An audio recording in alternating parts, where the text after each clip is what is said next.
All right. Yeah, this is another PayPal from Dolphin. Um, Kurt Cobain, Kurt Cobain getting punched. Um, yeah, I think at a Nirvana show. Um,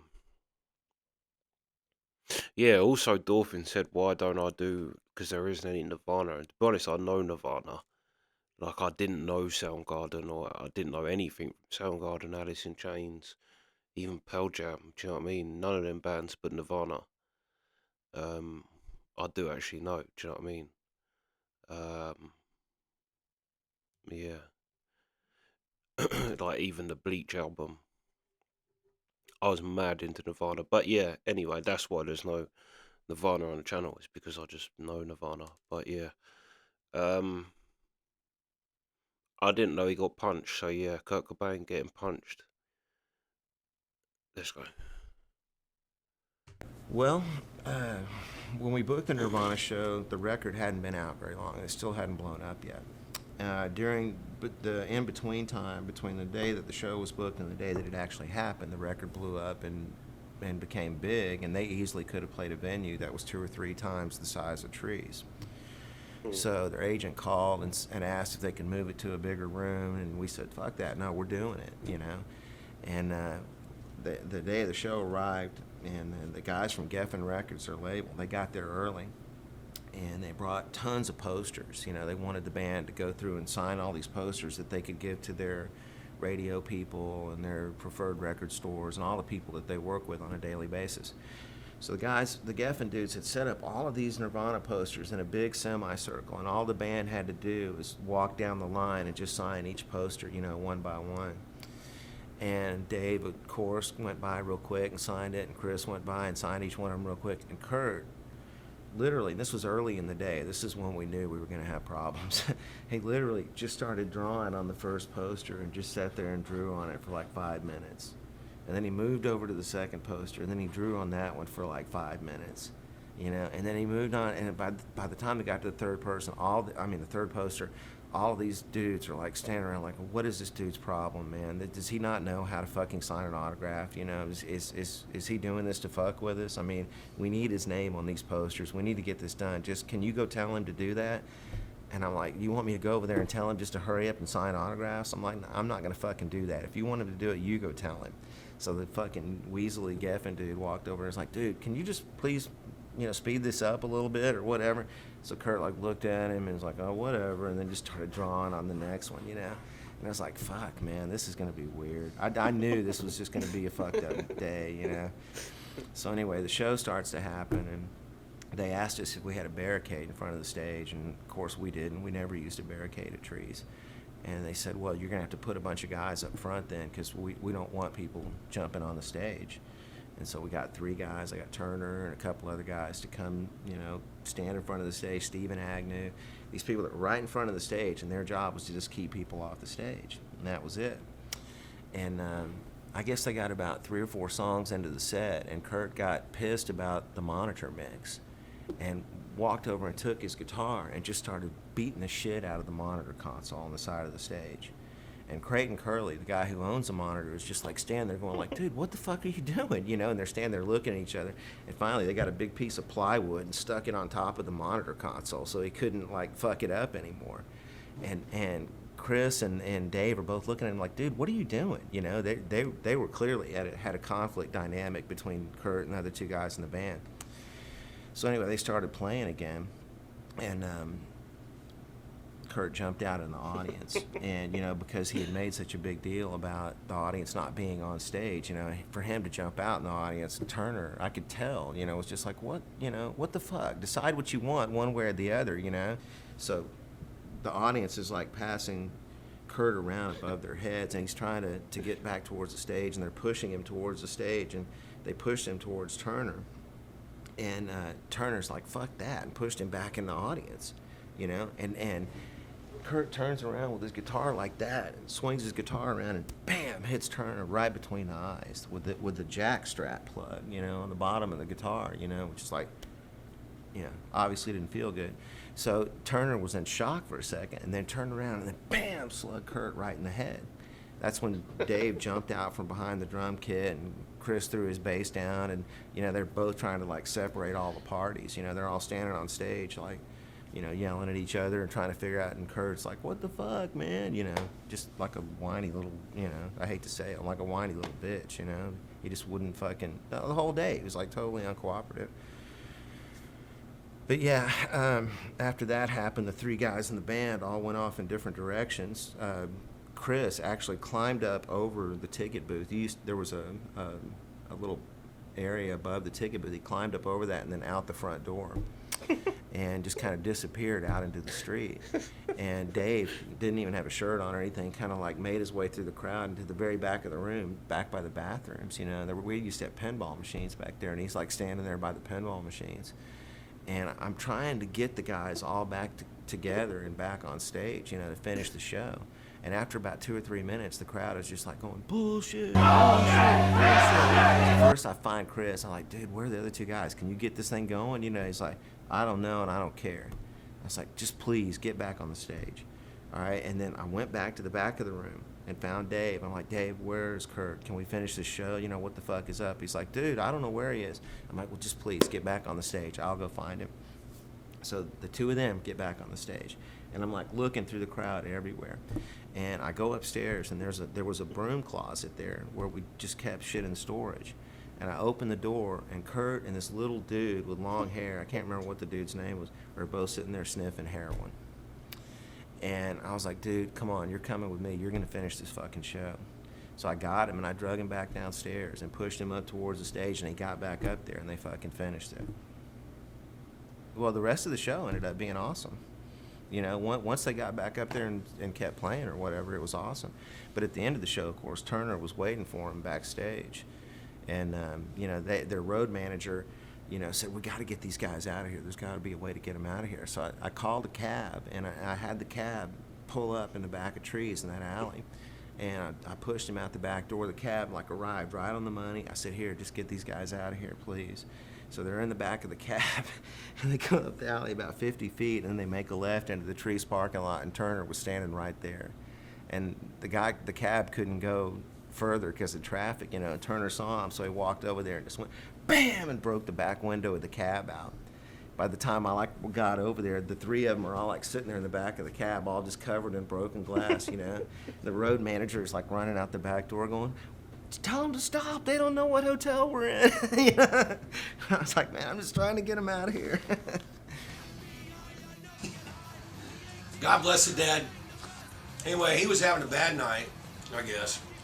Smashed the monitor board, cracked my head open, chased down the parking lot, punched his cab window out. I thought I was going to prison, and it wasn't very funny at the time. I hauled ass, hid out with my pappy for a good week or so. And I come back, and everything was cool.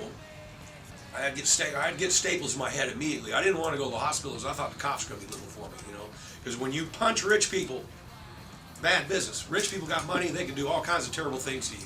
Yeah, he cracked my melon open. I couldn't remember any of that shit until I got off stage, and my buddy, a brother of mine, Jeff Lyles, kept me out of a lot of trouble.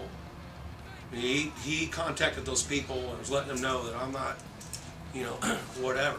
It wasn't going after the motherfuckers. Shit. I kept thinking that Geffen Records was going to sue me. They kept sending me letters, so I stole them away. I was afraid to look at them. And Biker Mark's like, hey man, let's see what these assholes got to say. He opens up and goes, holy shit. They fucking sent me three offer. I thought they were coming after me, right? They thought I was going to sue him or them or whatever. Man, I'm going to sue somebody over a bar fight. This shows you how times have changed. Where back in them days, people didn't do you know what I mean? That's the first thing I was thinking when he said it's bad business is to punch. I mean, yeah, it's bad business to punch a rock star, but it's good business if they smash you on the head with a guitar first and they cut your head open. Do you know what I mean? But you see, you go back far enough and that hadn't come about, that kind of, do you know what I mean? Now people sue people because when they saved their life, they broke a couple ribs doing fucking resuscitating them. Do you know what I mean? I don't think so. You know what I mean? I mean, he's a guy. Kurt Cobain was just having a bad day, man. I don't know. I was in the right place at the wrong time, kind of thing, Dr. John.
That's crazy.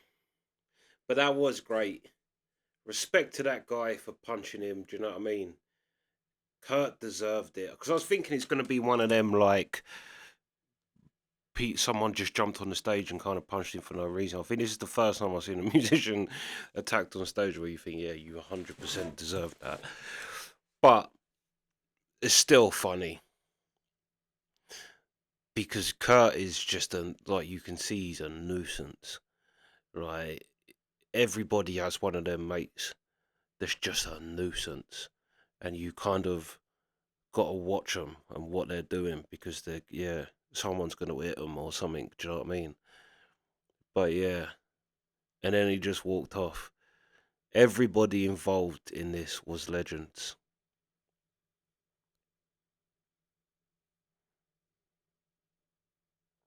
Do you know what? Fair play to Dave Grohl and Chris as well because they didn't miss a beat. As soon as they saw Kirk get punched, they was up. Do you know what I mean? On it. Like neither of them flinched. Yeah, that's what I mean. I was watching, thinking fair play, and like I say, Kurt Cobain deserved it. But at the same time, like I say, you know people like him, and you also kind of like that's one thing I think that really struck me about Kurt Cobain is that like when they were saying about him having to sign things, because if you think about it, everything. What's better to have his scribble on it or a kind of drawing that he's done? Everything he done, actually, I would have preferred. I'd prefer to have a drawing on a poster of Kurt Cobain than just his signature. And also, if you're gonna go and see like, if you was at that show, you'd be like, this is mad. Do you know what I mean? Like madness, like literal madness. And what would you rather go there and just everything happen? Like if you was there at that, you're like you witnessed a kind of moment captured in time if you was at that gig, and imagine being there and kind of the unpredictability. Like, yeah, yeah, no, this was great. But I say Kurt did deserve that, 100%. But yeah, that's the reaction. Sweet.